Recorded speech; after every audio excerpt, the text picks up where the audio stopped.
For our first story, we have update, what do I say to my 45 female BF 44 male who doesn't seem to realize he's just broken up with me? Original post, thanks for the answers. I replied to as many as I could, but eventually it got a bit repetitive. To those who never saw my replies and have the same questions, his kids were happy to see him when we met, but as the divorce became more acrimonious, they started to say things that, in my mind, children wouldn't typically say. If he had said anything about his children not wanting to see him when we first started dating, that would have been a red flag for me. Helping a friend through a divorce and listening to them go through various ideas is very different to the person you see doing it.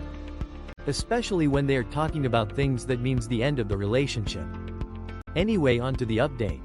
We met up and I asked him if he was aware that he said he thinks he wants to have more kids. He said yes, it's a possibility. I said, you're aware that I'm on the waiting list for a hysterectomy? He said yes. I said, so you're aware that this essentially means we're over? He said, it doesn't have to mean that. We can continue to see each other until I make up my mind. People. I nearly fell off my chair. I stared at him and realized that he actually never knew me at all. Anyone who knows me knows I would never put up with this foolishness. I actually laughed and said, you want me to continue to see you while you decide whether or not you want kids? And then if you do, I should just meekly walk away? Does that sound like that's fair? He said no, but he loves being with me and doesn't want to lose me. I told him I was lost the minute he told me he might want more kids. I said I appreciate him telling me the truth, but the consequence of that means we're over. I told him what I'd have told a friend: sort out your relationship with the children you have before making new ones, and gave him book on that subject. I left and cried. I'm going to miss him a lot. He's been texting, but I may block him soon. That's the end of our first post. Let's see what the commenters had to say. Our first commenter says, you just hang around until I decide if I want to keep you or not, okay? How on earth did you say no to such a wonderful offer? Our second commenter says, you were to be his security blanket while you went through the divorce and figured out who he was. I applaud your self-knowledge. Allow yourself to grieve what you lost. Time to block him so he can go figure out himself by himself. Our third commenter says, sorry you're going through this. In my mind, I think it's best for a clean break so you can mend yourself and move on. Best wishes for happiness. For our second story, we have Mike, 27 male, girlfriend, 28 female, told me she would not cheat on me after coming home from a girls' night out. Hi everyone. Last weekend I picked my girlfriend up from a bar after she had a girls' night. When we got back to the apartment, I carried her up the stairs, as in her words, a princess should not have to walk. As I carried her, she said, I would never cheat on you, you are too good for that, and gave me a kiss. I didn't think much of it at the time because she definitely drank a lot that night, but I have been having trouble getting that out of my head. How do I decipher that statement? I mean, there are a few cases that I can think of.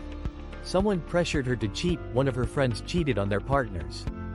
This is complicated because I have become friends with her friends' partners. She was just being drunk and not thinking I have been cheated on before, and I have expressed to my girlfriend that cheating is the ultimate no-no for me and would cause an instant breakup, so she knows it's a touchy topic. I just wanted some advice before I make a big deal of this because I tend to overthink things. That's the end of our second post.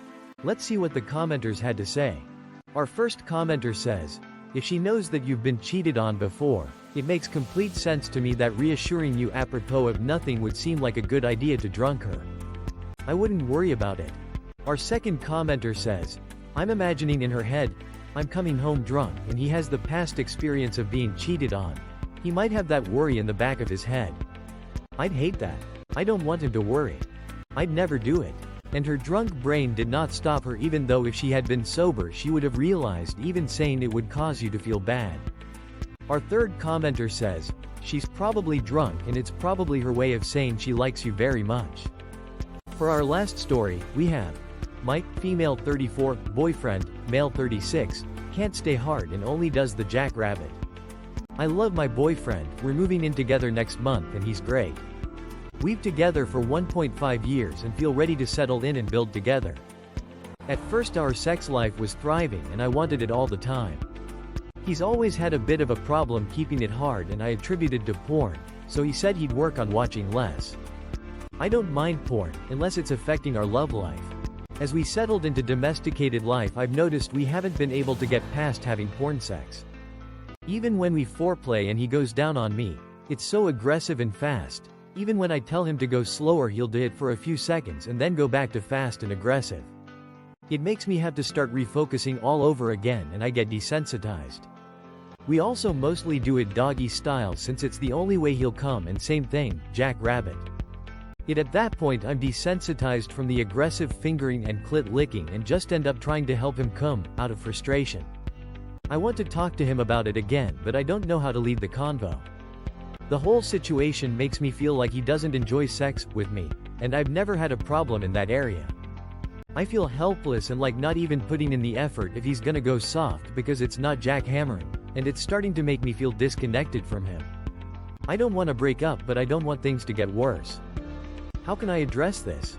That's the end of our last post. Let's see what the commenters had to say. Our first commenter says, "When I went through something similar, I had to just stop having sex.